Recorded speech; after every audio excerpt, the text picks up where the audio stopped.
Member, Honorable Shrimati Reena Kashyap, Rakesh Zaman. माननीय अध्यक्ष महोदय जी, आपने मुझे स्वास्थ्य एवं परिवार कल्याण कटमोशन पर आपने बोलने का मौका दिया। मैं आपका बहुत बहुत धन्यवाद करती हूं। आदरणीय अध्यक्ष महोदय, स्वास्थ्य सुविधा हमारे जीवन का एक महत्वपूर्ण हिस्सा है, परंतु स्वास्थ्य सुविधा में कमी होने के कारण पूरे प्रदेश की जनता को बहुत सी परेशानियों का सामना करना पड़ रहा है। स्वास्थ्य सुविधा की कमी की अगर मैं बात करूं, मैं इस सदन में अपने पच्छाद विधानसभा क्षेत्र की मैं बात रखना चाहूंगी और कहना चाहूंगी, बहुत से ऐसे स्वास्थ्य संस्थान हैं जहां पर हमारे पास डॉक्टर नहीं है, जहां पे हमारे पास स्वास्थ्य कर्मचारी नहीं है।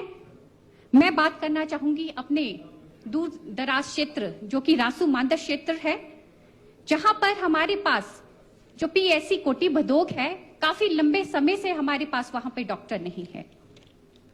पिछले वर्ष भी मैंने ये प्रश्न लगाया, मगर हैरानी की बात तो ये है कि अभी तक हमारे वहां पर डॉक्टर नहीं आया। और मैं कहना चाहूंगी 5 से 6 पंचायतों का वो केंद्र है और वहां पे डॉक्टर की बहुत ज्यादा जरूरत है।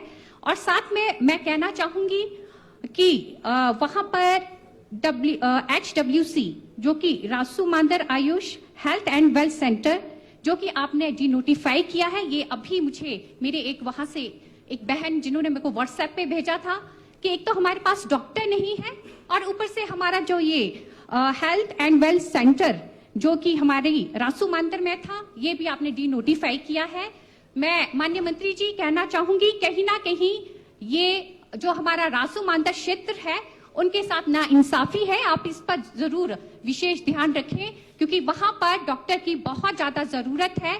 अगर कोई वहां पे बीमार हो जाए, अगर उन्हें राजगढ़ पहुंचना हो, कम से कम 3 से 3.5 घंटे राजगढ़ पहुंचने में लगते हैं, तो ये बहुत ही गंभीर विषय है। आप इस पे जरूर विचार करें।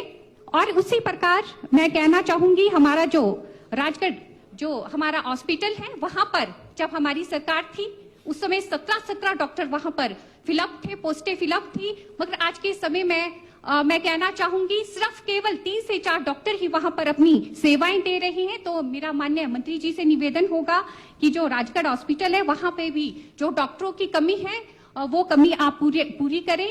और साथ में मैं बात करना चाहूंगी सराहा क्षेत्र की, पीएससी ढगियार, ये भी मेरा प्रश्न था पिछले वर्ष। वहां भी डॉक्टर काफी लंबे समय से नहीं है, तो मेरा निवेदन रहेगा, वहां पे मैडम को भी मैंने कहा कि ये जो क्षेत्र है यहाँ बहुत बड़ा क्षेत्र है, 6 से 7 पंचायतों ये भी केंद्र है, यहाँ भी डॉक्टर हमारे पास नहीं है। और यहाँ तक कि एक डॉक्टर की हमने वहां पर ट्रांसफर कराई थी, उसके ऑर्डर वहां तक नहीं हुए। ये बहुत चिंता का विषय है। तो मेरा निवेदन रहेगा माननीय मंत्री जी से कि पीएससी ढंगियार में जो खाली पद है डॉक्टर का, उसे आप फिलअप करें। उसी प्रकार गिहनी घाट का हमारा बहुत बड़ा एरिया है और वहां पे हमारी जो गुलाना घाट पीएससी है, वहां पर हमारा जो माननीय पूर्व के मुख्यमंत्री आदरणीय जयराम ठाकुर जी ने उसे अपग्रेड करवाया था, वो आपने डिनोटिफाई किया है। ये भी बहुत बड़ा एरिया है, यहाँ के विषय में भी आप जरूर सोचें। और साथ में जो देवल टिकरी जहां पे हमारा उप स्वास्थ्य केंद्र था, वहां पे हमारे पास स्टाफ नहीं है, वहां पर ताला लगा है, इस विषय में भी आप जरूर सोचें। और साथ में उप स्वास्थ्य केंद्र डिंगर किन्नर जहां पे हमारे पास 2 पोस्टें हैं, इस बार मेरा प्रश्न लगा था, आपने जो उत्तर दिया तो आपके उत्तर में ये जवाब था कि वहां पे 2 पोस्टें हैं, दोनों खाली हैं, वहां पे भी ताला लटका है। तो मेरा माननीय मंत्री जी से निवेदन होगा, आप जल्दी से जल्दी वहां पर पोस्टें भरें। और उसी प्रकार उप स्वास्थ्य केंद्र बसा है, मुझे बहुत दुख के विषय के साथ कहना पड़ रहा है, मैंने पहले भी कहा था, मैं अभी भी कहूंगी कि हिमाचल प्रदेश के निर्माता स्वर्गीय श्री परमार जी के ये अपना गांव है, अगर यहाँ भी ताला लटका हुआ मिला तो बहुत ज्यादा शर्म की बात ये हमारे लिए भी है और मुझे लगता है सरकार के लिए भी है। आप इस पे जरूर विचार करें। उसी प्रकार हमारा जो एक दूधराज क्षेत्र जो नया गांव है उस स्वास्थ्य केंद्र, वहां भी 2 पोस्टें सकृत है, ये भी मेरा जवाब था, प्रश्न का एक जवाब, वो भी दोनों खाली पोस्टें हैं, वहां भी माननीय मंत्री जी ताले लटके हैं।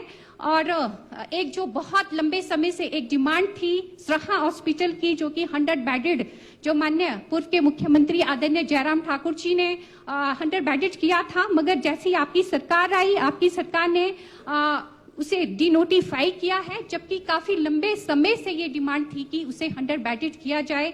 मगर मुझे बहुत दुख के साथ कहना पड़ रहा है कि वहां की जनता को आज अगर इलाज के लिए जाना पड़े, या तो उन्हें सोलन जाना पड़ता है माननीय मंत्री जी, या तो उन्हें शिमला। तो इस पे आप जरूर विचार करें। और एक बात मैं आपसे जरूर इस सदन में कहना चाहूंगी कि पिछले वर्ष इस सदन में ही मैंने आपसे एक बात रखी थी कि जो आपके जो ये आदर्श स्वास्थ्य केंद्र खुलने हैं, ये आप नारद में खोले। मुझे आप पे बहुत विश्वास था मंत्री जी।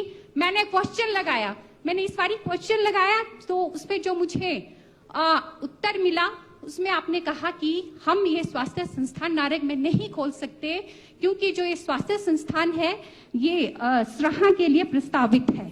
मैं इस बात से बहुत हैरान रही माननीय मंत्री जी। मैं तो केवल इस सदन में ये कहना चाहूंगी, मैं एक महिला विधायक हूँ, जो मैं कहती हूँ वो मैं करके दिखाती हूँ, जो मैंने बोल दिया वो पत्थर की लकीर होती है। आपने इस सदन में कहा कि आदर्श जो स्वास्थ्य संस्थान नारद में खुलेगा, तो मैं ये कहना चाहूंगी, आपको किसका दबाव है माननीय मंत्री जी? आप तो फौजी हैं, आप जो निर्णय है आप धड़ाके से निर्णय लीजिए। और घोषणा आपने की, आप घोषणा वो आप पूरी करेंगे। और मैं साथ में कहना चाहूंगी कि जो सराहा की जनता है, उनकी जो डिमांड है, वो डिमांड ये है माननीय मंत्री जी, उन्हें 100 बेडेड चाहिए, और वहां पे डॉक्टरों की पोस्टें अपग्रेड चाहिए, और जो नारद क्षेत्र की जो जनता है उन्हें आदर्श संस्थान चाहिए। ये बिल्कुल मैंने अलग अलग बताया है, तो मुझे पूर्ण विश्वास है कि आप जरूर इस पर विश्वास करेंगे। और ज्यादा ना कहते हुए माननीय अध्यक्ष मोदी जी, आपने मुझे बोलने का मौका दिया, आपका बहुत बहुत धन्यवाद। जय हिंद, जय भारत, जय हिंद।